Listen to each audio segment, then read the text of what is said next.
Do you no longer want conversations about money with your partner to escalate to an argument? Or do you really need to talk to your boss about that promotion you've been hoping for? We will tell you how on this episode of Happily Unmarried. Hi, my name is Danielle. And my name is Daniel. And you're listening to the Happily Unmarried podcast, a podcast about adulting and living your best life. In this episode, we will talk about why we need to have difficult conversations, how to prepare for them, and how to facilitate them in your personal and professional life. So, what is a hard conversation? I would say that a hard conversation is typically one that may create conflict and is emotionally loaded. These would typically be about things that we find important. So the topics of these conversations are usually something that are meaningful to us in one way or another. I think some examples of typical hard conversations maybe make sense to split them out between hard conversations that you might have in your personal life and hard conversations that you might have in your professional life. So some typical personal life hard conversations could be about money or how to raise your children. Chores, for example, yes.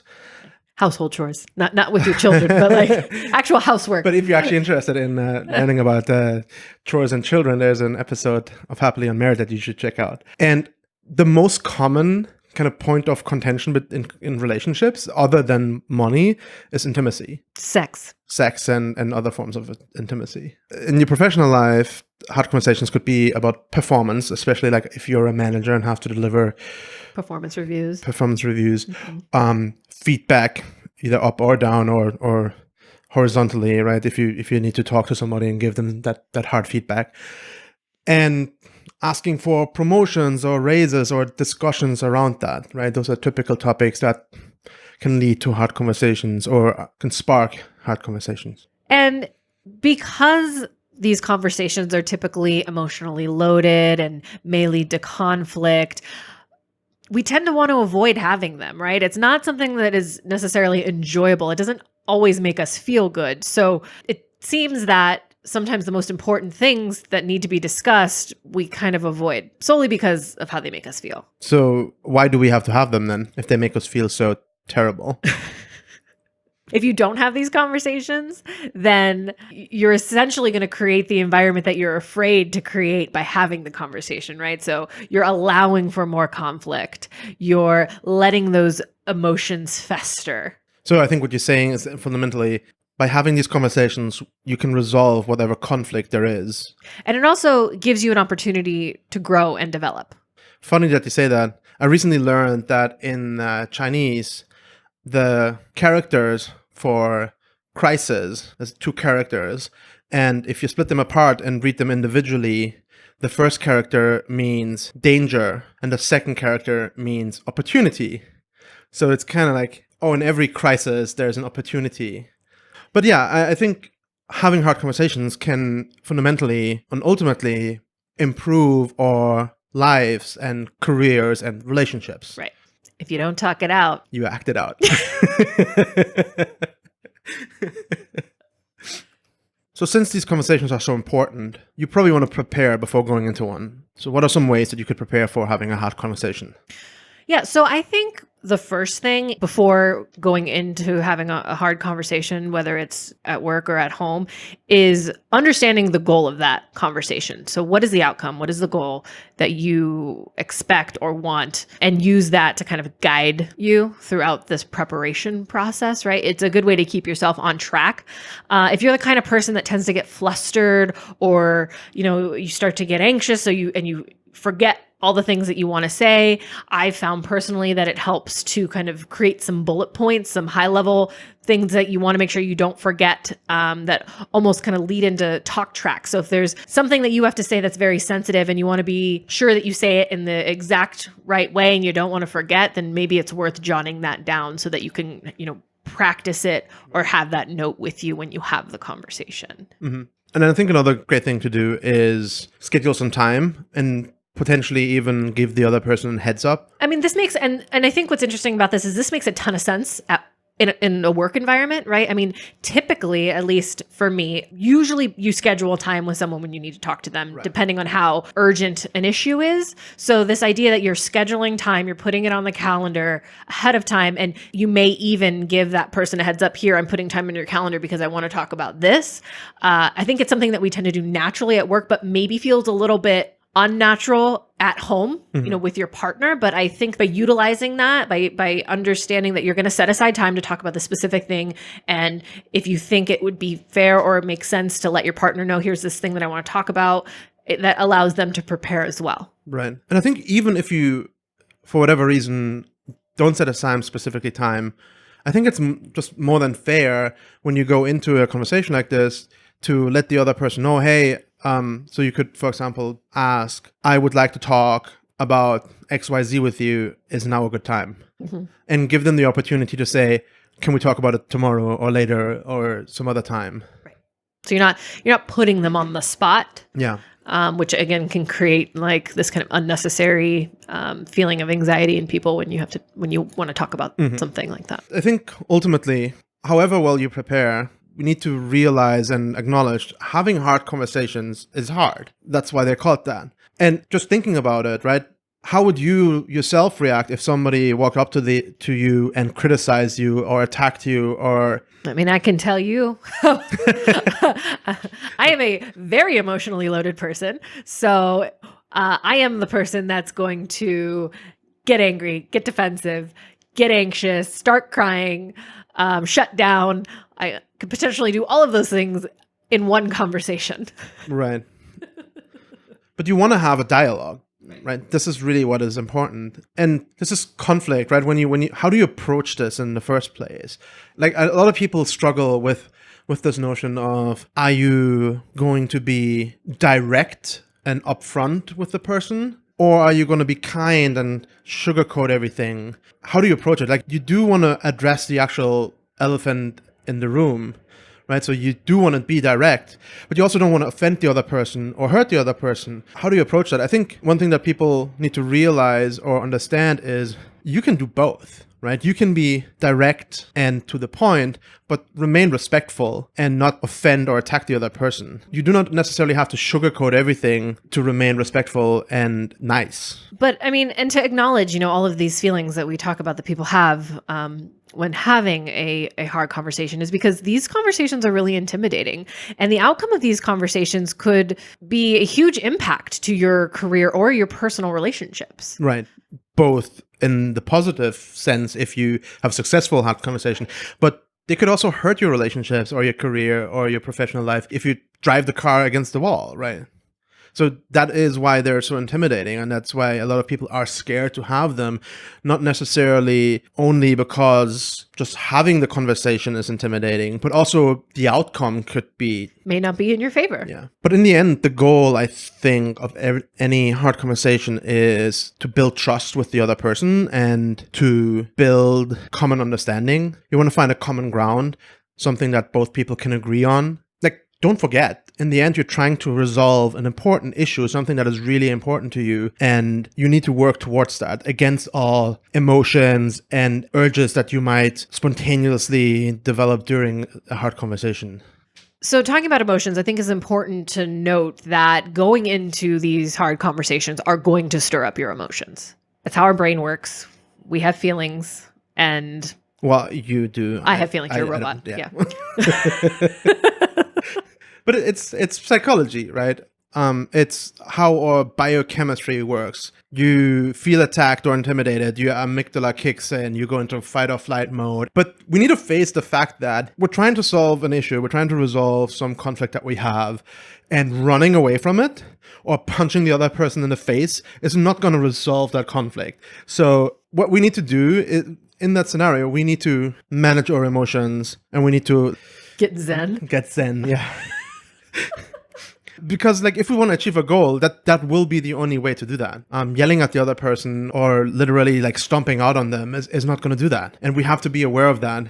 And to achieve this, what we want to do is we want to recognize our emotions. We want to be able to tell, oh, wow, I can feel like my neck muscles are tightening, my fingers are starting to tingle, my heart is starting to beat, or whatever. These kind of feelings express different for every person, but we want to be able to recognize, going into these hard conversations will stir up these emotions, and when they come, when they trigger, we want to be able to realize this and put our foot to the brake and slow down and manage our emotions.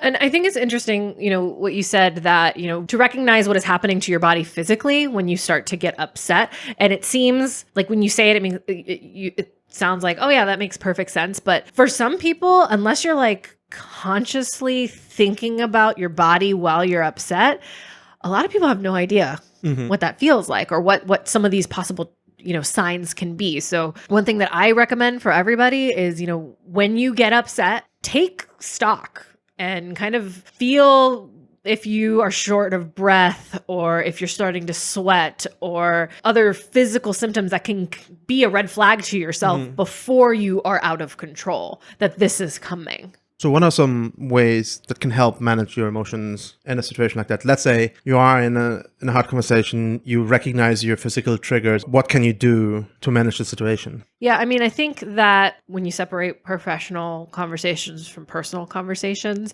when you're talking to a partner, you can stop and take a couple deep breaths and slow your heart rate down, or you can tell your partner, you know what, I need a minute. Let me just gather myself here. That may or may not be appropriate to do if you're in a meeting with your boss. One thing that I've found that helps me specifically in a professional conversation that's making me really uncomfortable is always having something to drink, because in that time that I'm taking to take a sip, I'm allowing myself to take that breath and swallowing and giving myself a minute to think about what I'm going to say back. And it doesn't feel, it feels more natural. Versus having to be super explicit about what I'm doing. Ideally, you want to have a bottle. You take the bottle, you open it up. Takes time. Take a sip, you close it again, and you put it away. So you have some time to kind of like settle down and take a deep breath and think a little bit about what just happened, what was said, like how you want to react to that. Yeah. And if you're one of those people that when you get very stressed or anxious, your immediate response is to cry. That happens to me, not necessarily because I'm like, oh my God, I have to cry because I'm so sad. Like, it's just a physical response that happens. Using the water to take a breath and swallow, like that helps stop the tears. Did you know that you can listen to this podcast on YouTube, iTunes, Spotify, Google Play Music, and even on our website? Just search for Happily Unmarried Podcast and don't forget to subscribe. You just talked about saying, hey, I need a minute, think about this. I do think this is appropriate in a professional context. Yeah, as well. the way in which you say it, right? Oh, that's a good point. I need to think about it for a second. That's probably how I would say it at work. And there's also this concept of meta conversations, which we'll get into a little bit later, but just letting the other person know. Like, if you just shut down, you're quiet because you need a minute. Yeah. Then the other person is like, what's going on here? Is that person just ignoring me now, or what's going on? So when you need some time, be verbal about it. Let the other person know, I need some time. And that is absolutely appropriate as long as you say it respectfully and not kind of stomp out of the room and say like, I need some time. I'll be back later. Even when you have emotional reactions, in the end, like if you need to start crying or if you start sweating like a hog, it's okay to be explicit about it and let the other person know, hey, I'm sorry, this is how I react when I'm under stress. Just that you know. Well, I would like to agree with you and say that that's perfectly acceptable. Being a woman and this idea that women are too emotional and they can't handle feedback and all they do is cry. Like, as a woman, when you're in situations like that, like literally crying is the last thing you want your body to do. It almost feels like it's rebelling against you. So yes, I would hope that you are in a situation where you have the support that you can say, hey, sorry, like I'm just tearing up because I'm having an emotional response here, but I'm listening and I'm willing to take this feedback. But not everybody necessarily has that kind of support at work. That's fair. I understand that. But then let's flip it around. Yes, maybe you don't want to have that emotional reaction, but what if you can't stop it, right? And in that situation, I think it is appropriate and definitely just call it out. Yeah, to call it out and be like, hey, that's how I sometimes react when I'm under a lot of stress or have strong emotions. But I hear you, I understand what you're saying, and I'm taking the feedback. And I think in the end, like one way to to try to manage your emotions is to like refocus and focus on the goal that you're trying to achieve with this hard conversation. Obviously, this is easier if you're the one delivering the hard conversation instead of receiving. But even when you're delivering the hard conversation, in the midst of having the conversation, you could get triggered as well in some way. Your emotions could be stirring up as well. Refocus, think, what am I trying to achieve here? Is going to get angry or defensive or whatever else going to help me achieve that goal or not? And if it's not going to help achieve that goal, then you should focus on what you actually want to achieve. Do you think, though, that is something that can only be self-managed, or is it appropriate to, if you recognize that maybe the person that you're speaking to is spiraling, to help refocus them, or should that be left to the person to self-manage? I think in general, it is okay to try help the other person manage their reactions and emotions as well. You want to be careful. I wouldn't say manage their emotions and reactions. I'm just thinking like you can acknowledge their emotion and say, I get that this is upsetting to you. Like, I just want to make sure we stay on topic. Right. And that is helping manage their them. emotions. Yeah. You do want to be careful with that, though. You could very easily upset people even more by trying to support them in managing their emotions. But yeah, you can even offer to postpone the conversation or something, right? So delivering PSC conversations at work, for example, bad news for somebody, the employee didn't do well during the half and you have to deliver that and they're starting to tear up or getting angry at you, whatever. It is appropriate to say, hey, you know what? I can see that this is impacting you significantly. I understand that. That is not unusual in this situation. How about I give you a day to process all of this and we come back tomorrow again to talk about the rest. And another thing too, and this is in a kind of a different situation, but in my experiences, I've had to work with or have difficult conversations in almost a third way, which is with clients. So dealing with clients who are upset and managing those conversations. One thing that I found that people tend to respond really well to is, if you're talking to them about one thing and they're getting riled up and they start bringing up all these other things and you start getting off track, specifically in this role, because I have a certain period of time that I've scheduled to talk to this customer to resolve all of their issues. Mm-hmm. So typically my approach is kind of to acknowledge this additional problem or tangent that we've gone on, make note of it, let the customer know, I recognize that this is also really important to you. We can come back to this at the end, or if we need to schedule some more time later to talk about this specific issue, I'm happy to do so, and then do that to kind of get them back on track. So I think you bring up a very interesting point about your customers kind of going on tangents and bringing up all this different stuff. That's actually something that we tend to do a lot, especially I think in personal relationships, when we're having hard conversations where we're trying to talk about topic A and then somebody feels attacked or becomes defensive and then they bring up all these other things. They're like, but what about, right? But what about when you did this or when you did that? And then it's very easy to kind of spiral into this back and forth of you did this, but you did this, or but you did that. Here are all the things I hate that you do. And here are all the things that, and then it just turns into you're just unloading all your dirty laundry, basically, just dumping it on the other person and completely forgetting or losing out of focus what you're actually trying to achieve, like your original goal. Even if there are a lot of problems in your relationship, you won't be able to fix them all in one conversation. So leave them at home. Focus on what you're actually trying to solve and to fix. And for work example, if your manager's talking to you about an issue and then you start saying, well, but so-and-so did the exact same thing. Like, well, this conversation is not about so-and-so. This conversation is about you. As a general guideline, like try to remain respectful at all times. Even if the other person becomes unfair or is lashing out at you, you need to be the one that keeps their calm and manage the situation and does not escalate the situation even further. So try to always remain calm. And if you're noticing that you're like tilting, maybe refocus, do some of those breathing exercises, take a sip of water, try to find your balance and move forward with focus on the goal. And then I think the other thing, and this goes back to the whole being direct but respectful, but like, don't beat around the bush. Get to the point as quickly as you can, in my personal opinion, in as few words as you can, because the longer you talk and draw out and give all of this, let me set the foundation for this one thing that I have to say to you, and the other person feels the buildup and knows that something's coming. It's like you're winding them up, like those little wind up toys, and then you get to your point, and then you let them go, and they're just like. No, absolutely. Like for the other person that's receiving that communication, there's this looming threat lingering on the horizon, and they can clearly see it coming, but it's slowly and slowly. And you might think that it's like, it's with good intent, Right. that you're providing all of this to set the foundation, but it's like, just say what you need to say, and then you can take a step back and provide the context. Right. And I think you touching on it right now, we should briefly talk about it as well. You should always assume good intent. Like, more often than not, if people say something, maybe even things that sound a little bit awkward or a little bit offensive, we should assume good intent, because more likely than not, they do have good intent.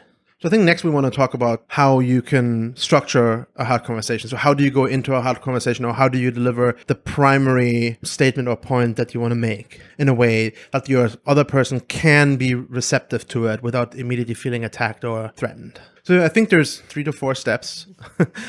Really, the third and the fourth are very tightly entangled to each other. But the first step is to state an observation. And you want to do this as factual as possible. So we're going to go into this in more detail in a second, but basically make an objective observation or an objective fact that is not disputable. Right. And then once you've stated that, share how it actually affected you. Right, or how it makes you feel, or how it affected people around you, or this is the subjective part, right, to the objective statement. Exactly. So for example, you could say something like, yesterday you did not answer my call, which is an objective fact. I felt like you were ignoring me, which is a subjective interpretation. Maybe the other person was in a meeting and couldn't respond, or this is something that we know well. Right. But it's like a common theme here. Right, but the point is, one is an objective observation, the other one is an interpretation. We state our objective fact, we give our subjective feeling, and then we ask the question. So you didn't pick up your phone when I called you yesterday. I felt like you were ignoring me. Right. Were you ignoring me when I called you yesterday? Right. So the third part is to ask a question. So you open up with your observation and how it made you feel, or how it affected you or people around the other person. And then you want to ask a question. Maybe a little bit more eloquent than that. Right. But the point is that right, instead of saying you ignored me when I called you yesterday, I mean, obviously it is, I'm boiling it down very easily, but instead of, when you just tell someone you ignored me when I called you, that's a immediate... It's a judgment. Yeah. And it's an interpretation of behavior. And they're immediately going to feel defensive about that. And it's not assuming good intent. It's assuming that the other person did their behavior on purpose, and it completely ignores that there might have been legitimate reasons for what they did. So if I then, instead of telling you that you ignored me, I ask you, were you mad at me? Did you ignore my call? Yeah, I mean, I think even better than asking, did you ignore my call, is, for example, to say, did I do something wrong, right? So you didn't pick up the phone. I felt you were ignoring me. Did I do something wrong? Like, invite a dialogue, and sometimes it's worth to kind of make yourself a little bit vulnerable, because the other person then can recognize that you're not there to attack them or to hurt them, because you would not have any reason to make yourself vulnerable in that situation. Right? You're here to resolve a problem, and you're happy to play your part in that. Right. And then after you ask your question, number 4 is you need to listen to what they have to say. Yeah, so don't ask a question and immediately interrupt them when they start answering. Even if they say something that you may not like, let them finish. Let them explain themselves. Let them get angry, right? You're the one that manages the situation and then keeps you calm. So now that we have the overall structure established, let's talk a little bit about some little tricks or strategies that you can apply throughout the conversation or within the context of the structure.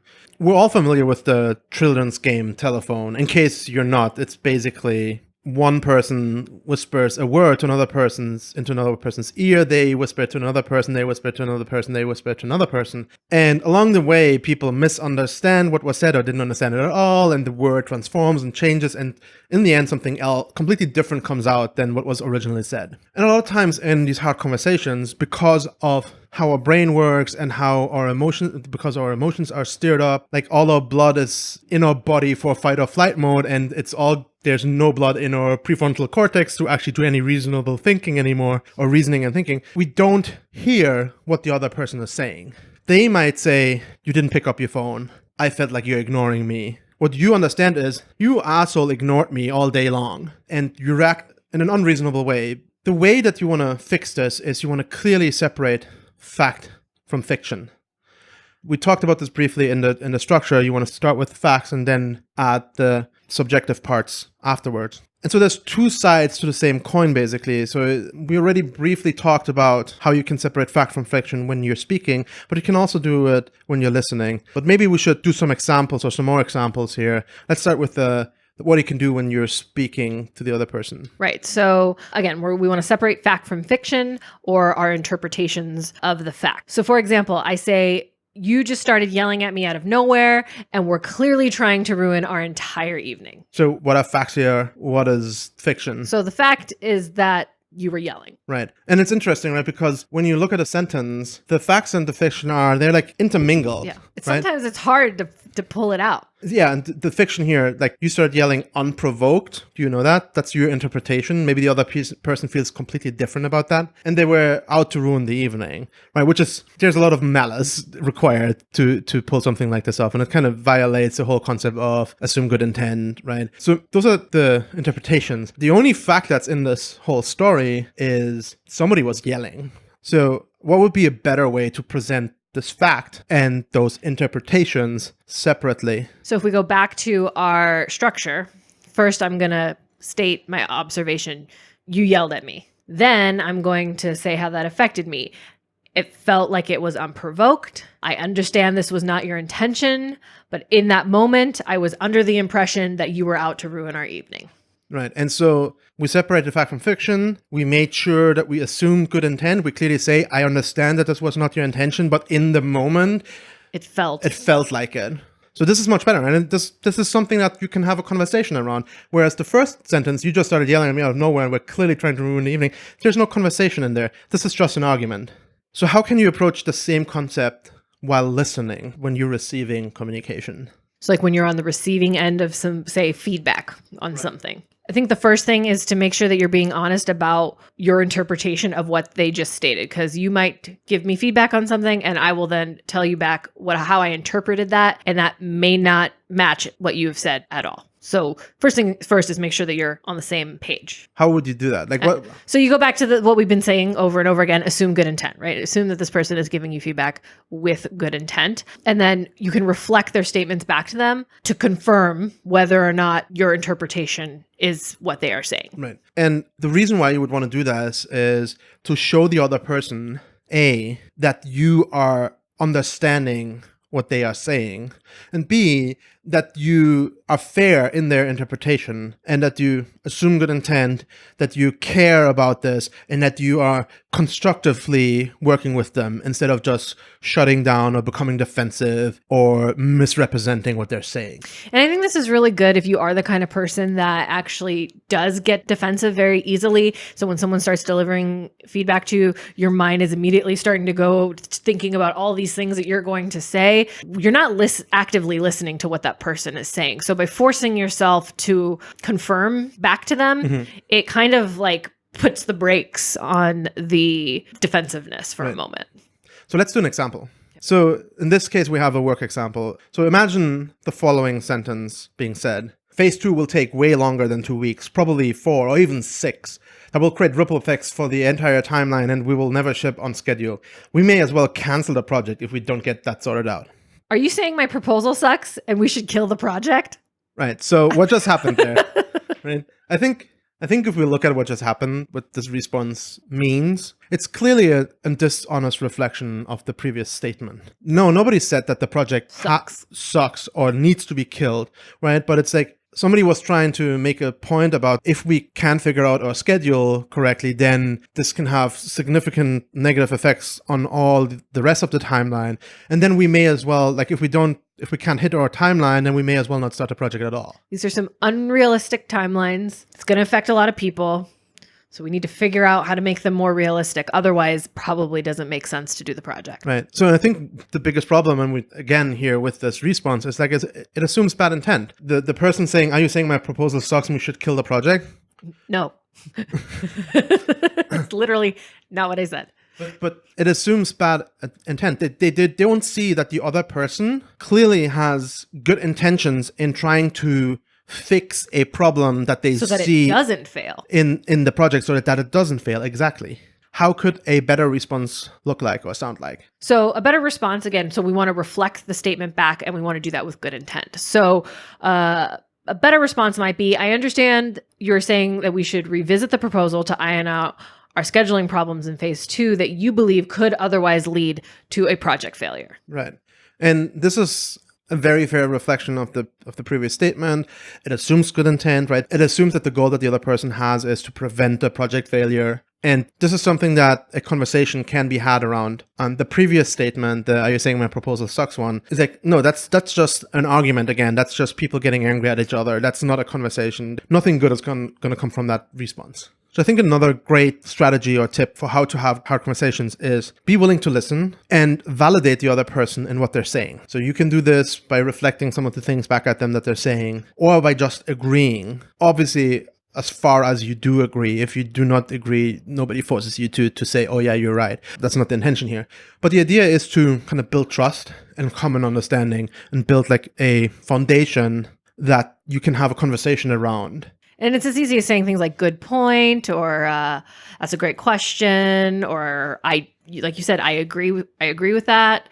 Sometimes people feel like they're talking into a vacuum, so it's nice to give them. Yeah, and it helps de-escalate the situation as well, right? Follow us on social media to get a peek behind the scenes. We are at Unmarried Media on Facebook, Twitter, and Instagram. I think another roadblock that comes up when we have these types of conversations is the uncomfortable silence. I don't know what it is about silence, but it makes people uncomfortable. And when there is an uncomfortable silence, there's kind of this initial immediate urge that we have to want to fill that silence or force somebody else to fill that silence. Yeah. One thing that you can do with uncomfortable silence is to just embrace it. Like, just sit with the silence for a minute. Give both parties the opportunity to think about what they want to say next. Yeah. It can help calm down emotions. It gives everybody an opportunity to arrange their thoughts. And let's say you're in a situation where you state a question to the other person. And for example, I'm like, how do you think about that? And now there's a second of silence. And then there's another second of silence. And suddenly the person that just asked that question is like, you want to start talking again. Yeah. Well, I mean, if it's that big of a deal, then maybe we shouldn't even talk about it. If you can't even think of something to say. Right. So slow down. Give silence a chance. Right. Let the other person think about what they want to say and how they want to respond, and give them a chance to respond. This ties back into like the fundamental structure, right? Ask a question and then listen. And if it takes 3, 4, 5 seconds for the other person to respond, then wait 3, 4, 5 seconds for the other person to respond. I've recently heard from an ex-teacher that taught classes, I think in high school, that they actually have there's like this recommended 7 seconds that you should wait when asking a question to the class before you answer it yourself. Like, if you think about it, how long 7 seconds can be when you as a teacher, you're like, what's the name of the ship that Columbus sailed across the Atlantic? 2, 3 seconds. Oh, I'm just going to answer it myself. Right? But no, wait, give people a chance to think about it and to muster the courage to say, to respond themselves, right? So I think it's important then to be aware that you might finish your point and you may need to wait for the person that you're speaking to actually respond, because they may need to think about what you have just said and then form their response. And it may not be immediate. It may take them a little bit more time. Yeah. So this is when you can utilize that meta conversation. If I've said something and I've made my point and you're sitting there in silence and it's starting to kill me on the inside because you haven't responded, I can just easily say, do you have a response? Like, do you have anything to say about that? Which can give you the opportunity to say, oh, I'm just thinking. Right. Yes, I do have a response. I'm just thinking about it. I need a minute. Yeah, absolutely. Yeah, let's get into meta conversation. So the idea is, when we say meta conversation, what we mean is that it's a conversation about the conversation instead of about the actual topic that the conversation is about. So what does that mean? So one example is that you can just describe what you are currently doing or how you're reacting. So for example, somebody gives you feedback and your immediate response could be, oh wow, that was tough. Give me a minute to think about this. right? You're not actually talking about the topic. You're just describing what you are going to do, or you're having a conversation about the structure and the flow of the conversation. And what this does, or what this can do, is it can kind of help keep the conversation on track. But more importantly, it can help resolve, what's it called? Ambiguity. Right. So what's an example? Yeah, I'm sure a lot of people are like, what the fuck are these guys talking about? Yeah. Right. So let's look at some examples to make it a little bit more clear. So one thing that you can do is, for example, you can acknowledge complicated or uncomfortable situations, right? And by doing that, you kind of relax the situation a little bit. You could say, for example, oh, I can see this makes you uncomfortable. Would you like me to give you some time by yourself? Again, this is not actually a conversation about the topic. This is meta conversation. What else? Some Other things that you can do is kind of be aware of the things that you tend to do during a conversation and actually call them out. So, and this we talked about a little bit earlier when I mentioned if you start to cry by simply saying sorry, like this is kind of my initial emotional response to feedback, like I'm listening, or I tend to come off strong in conversations like this. I apologize.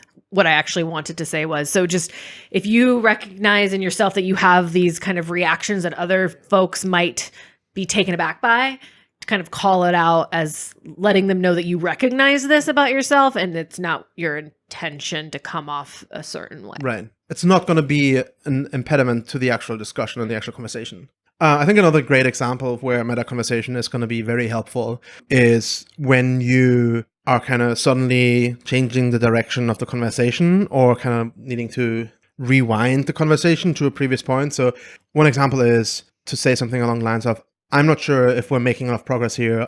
Let's rewind a little and get back to the original goal. Maybe at some point in the conversation, you're realizing, oh, this is not going anywhere. How we're going to fix this? Well, just be frank about it. Be like, let's take it a step back. Let's go back to the original point and continue from there. That's one of my go-to phrases. I'm going to take a step back. Or I think we're getting a little off track, so why don't we take a step back? Right. That's one of my go-tos. And I think this is another important thing. Even if you've never heard the term meta conversation, a lot of people do this all the time, but you just don't know. Yeah, you don't notice, and you're not aware of what this is called. You can also use it to help reinforce a point. I'm just going to let that sink in a little bit. Right. And we talked about this multiple times already, but reflecting at them what they just said is a great way for validating what they said and trust building. So you could say something along the lines, so if I understand you correctly, you are saying that ... I want to briefly touch on this. We didn't talk about this earlier, but this whole reflecting at people what they're saying, there's actually a term for that out of classic debate. It's called steel manning. So the idea is, steel manning is in contrast to what is called a straw man. So a straw man in classical debate is if you are misrepresenting somebody else's statement or opinion in a way that makes it trivially easy for you to take down their statement. So an example for this could be, you say, oh, we need to replace our fossil fuels over the next 20 years with solar power to combat climate change. And a straw man that I could build from this is to say, oh, so you want to get rid of all fossil fuels and replace them with solar by tomorrow? Like, how is that going to be possible? Like, everybody's going to lose their job in fossil fuels, like in the oil industry or what? But what I really did is I misrepresented what you said there, right? I completely dropped over the next 20 years. This is a slow process that is considerate and then progresses slowly with like, oh, this has to happen immediately, and because it's immediate, will have a significant impact on the economy that is like not accounted for. By misrepresenting your statement, by building a straw man, it's very easy to take down this argument, right? You can just say like, well, that's stupid. And so in contrast to a straw man is like building a steel man or steel manning somebody else's position. It's basically if you make a good intention effort to as accurately and as positively reflect somebody else's statement or position. So again, this ties back into this whole concept of reflecting to them what they're saying and doing it with good intent, right? And it shows the other person that you have good intent, and that when you actually are attacking their arguments, that you're attacking the best version of their arguments. So I think the last tip that I want to get at, and then we mentioned this a couple times before. It's like I like to call it the golden I rule. don't think actually we've mentioned this at all yet.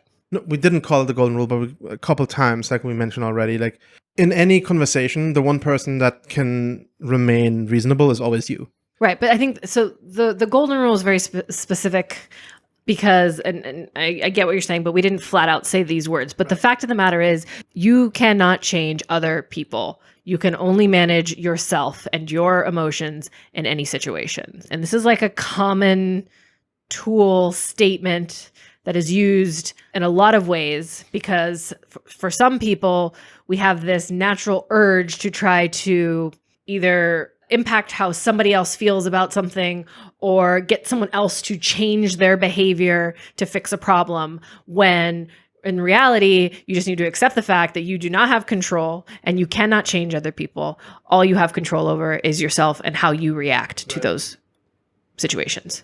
Right, and what this means in end effect is like even if the other person misbehaves entirely during your conversation, pointing fingers is not going to fix that or not going to improve that. The only thing that you can do is like use these tools and the skills that you hopefully have learned in this episode to improve the situation by implementing it yourself and not depending on the other person to implement them, because they might not. Right. And this is almost, we mentioned this earlier, that sometimes the outcome of these conversations are not always good. Sometimes they bring to light something that you didn't consider, or maybe it's taking it in a direction that you were hoping it wouldn't go, but based off of, everything that's been discussed, maybe you're going to choose to leave your job, or maybe you're going to choose to leave your partner. But trying to manipulate that conversation to get the other person to change or behave in a way that you want them to so that you can get what you want, that's not going to work. And this got dark quickly. Sorry, I mean, but I think that is one of the reasons why people have such a hard time with these conversations, is because you want them to end a certain way, and sometimes we will unconsciously try to manipulate the other person into responding or behaving in the way that we want them to, so that we can get the outcome that we want. And sometimes the outcome is you're not going to get what you want. The goal here is to have an honest conversation. Yeah, but. And not misrepresent things. Obviously, but I think the when you're saying manipulate the other person, the word manipulate is like so negatively connotated. But yes, a lot of the things that we talked about in the end are about manipulating our own and other person's behaviors. We decide to do specific things to de-escalate the situation, to manage the situation, to calm down our emotions, to allow the other person to constructively respond to what we're saying. So we like the word manipulate is very strong in that sense, but yes, it is kind of like we're structuring the conversation in a way that will make it more likely to be successful. So let me be more specific. What we've been practicing is kind of in the meta conversations. I understand that this might be uncomfortable, or you appear to be uncomfortable, or you appear to be upset, versus telling someone you need to calm down, right? So one is I'm just reflecting what I'm interpreting based on the things you're saying. Another is like me attempting to control you by telling you to calm down. Right. So, I mean, this may be off topic, but I think it kind of goes back to choosing your words and reflecting observations versus actually trying to control the other person. Yeah, and I think actually there's an interesting tidbit there as well that we haven't really shed much light on up until this point, and that is when you are making subjective statements, make sure that it's clear that they're subjective. So don't say you are upset, but say it seems like you're upset, or I'm under the impression that you're upset, right? And that is not to weaken your points. This is because reality is there is a lot of interpretation in something like you are upset, right? And you want to make it clear that this is your own perception of the situation and not something that is fundamentally true, because the other person might feel completely different about it. And then similarly to how we brought up preparing for a conversation, right? Taking the steps to prepare for these conversations. I also think it's really important to talk about how to successfully end these types of conversations, right? Because these emotionally loaded areas of conflict, when we have these kinds of conversations, they can get out of control, and 4 hours later you're still talking about this topic. Or maybe this is a professional conversation and you've only got 30 minutes to talk to the person. So how do you successfully end the conversation? Yeah, and I think there's multiple possible outcomes. Ideally, the best outcome is you come to an absolute agreement. Obviously, not every conversation will end that way, but this is really what we're aiming for, what we're going for. So what this means, your goal was fully achieved. When the goal was fully achieved, generally both parties should feel good about this. So maybe you gave somebody critical feedback and it was really hard to deliver this feedback. Well, the other person was like, oh yeah, I now see where you're coming from. I see I'm doing this behavior, or I did this mistake over here, and I'll work on improving it. Like, that's the ideal outcome. This is what we hope we will get out of these conversations and why we have them. And it might require some follow-up action items. So obviously, if this is like corrective feedback in some way, you want to make sure that the other person actually implements the changes. And if you're the manager, that you are setting expectations clearly about what you expect moving forward. But in general, the end to such a conversation is pretty straightforward. And you shake hands or hug each other and everybody's happy. Right. And if we're talking about a personal conversation, then maybe, you've given your partner some feedback. It was rough, but they understood where you were coming from. And at that point, then if we're talking about expectations, it's kind of, okay, now that we're in agreement that this is a problem and both parties accept that it's a problem, you can then be in a position to say, okay, what are the steps we're going to take to fix this or address this or assure that this behavior doesn't happen again. So it's in both contexts. Right. And this is actually a really important point, right? If you come to a conclusion in such a hard conversation like this, and you agree that there is a problem, and you make a promise to fix it. Right. And that's something I think in personal relationships that it feels like you've achieved the hard part by having the conversation. So it's like, oh, phew, we've had that conversation. I feel better now. They're not upset. They recognize that it's a problem too, and we can hug it out and be happy. But then it's like, if you don't actually discuss steps to like remedying the issue, you're just going to end up having this conversation over and over. But even one step further, right? Like, you can discuss the steps to fixing the problem, but you actually need to implement them as well. Nothing is worse than, or can hurt trust more than you acknowledging a problem, agreeing to fixing it, and then don't follow through on it.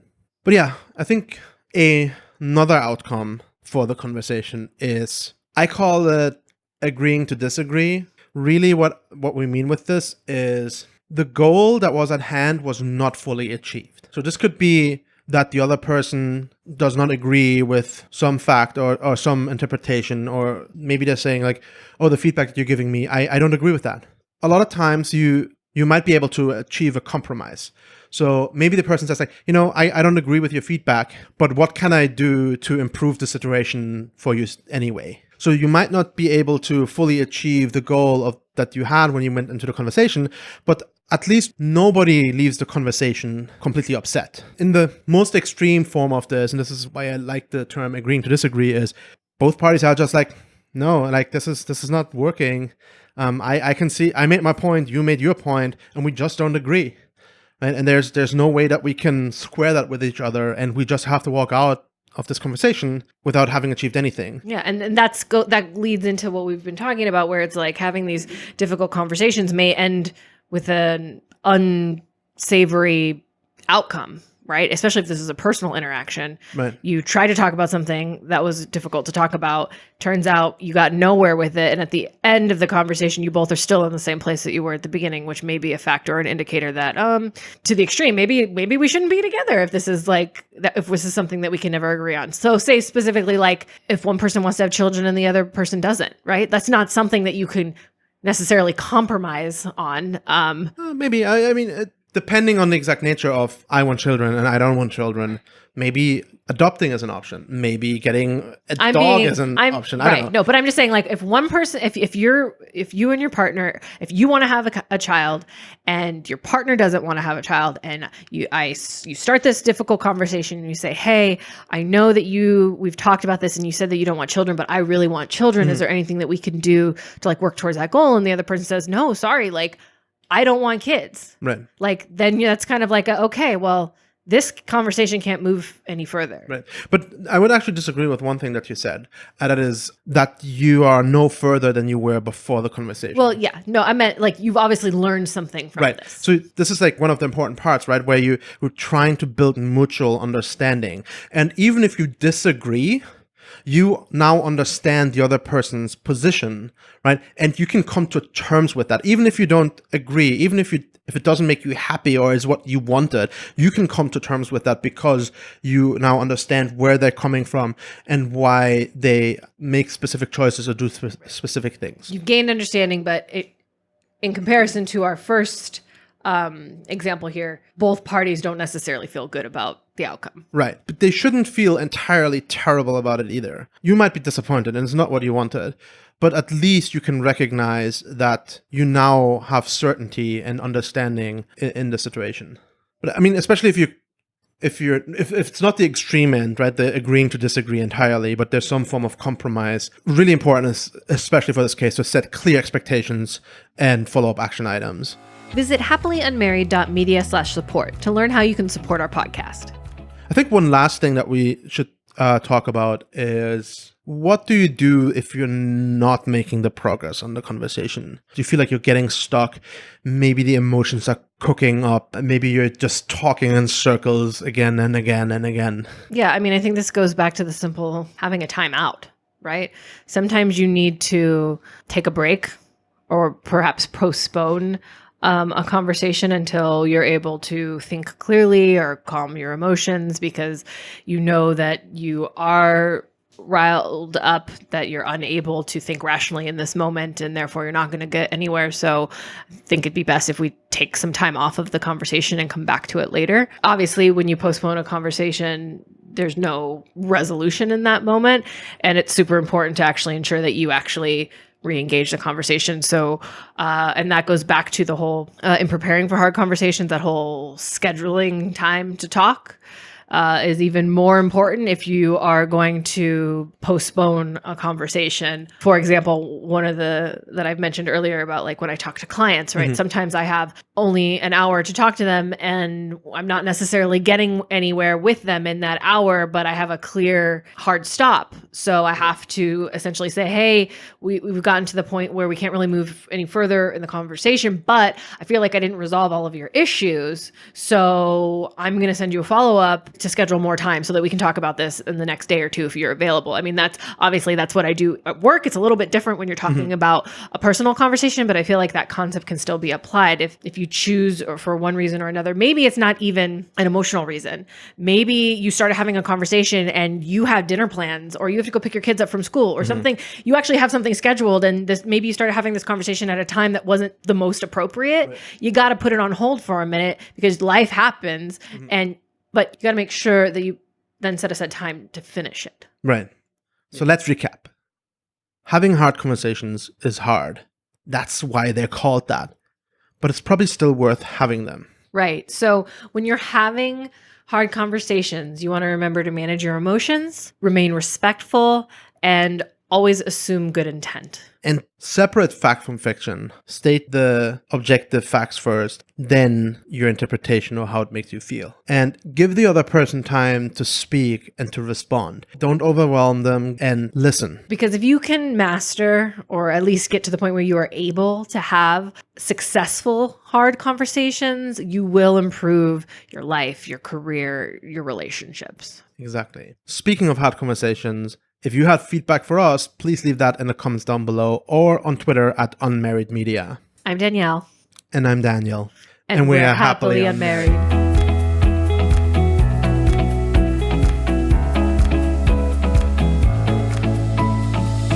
But more importantly, it can resolve ambiguity. Wow, this is a hard word. Ambiguity. Want me to help?